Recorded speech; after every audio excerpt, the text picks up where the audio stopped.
কি ব্যাপার, সব শিক্ষার্থী কি ক্লাসে?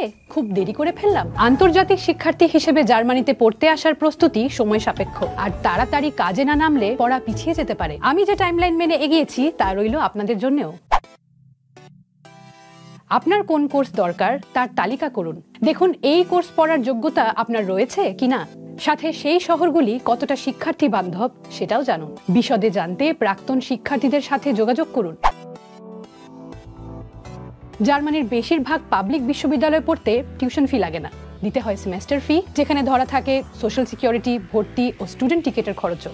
খাওয়া পড়ার খরচ তুলতে স্কলারশিপের চেষ্টা বা পার্ট টাইম কাজ করতে পারেন, না হলে নিজের পকেট থেকে প্রতি মাসে খরচ হবে 800 থেকে 1000 ইউরো। ও আর স্টুডেন্ট জব কিন্তু জার্মানিতে আসার আগে পাওয়া বেশ কঠিন।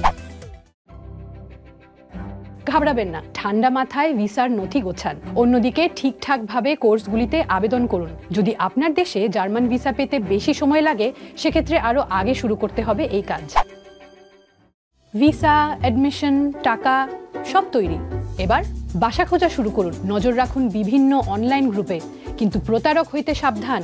জার্মানিতে আসার প্রথম দিনগুলি একটু কঠিন তো হবেই, কিন্তু ভয় পেলে চলবে না। প্রশ্ন থাকলে জানান মন্তব্যে।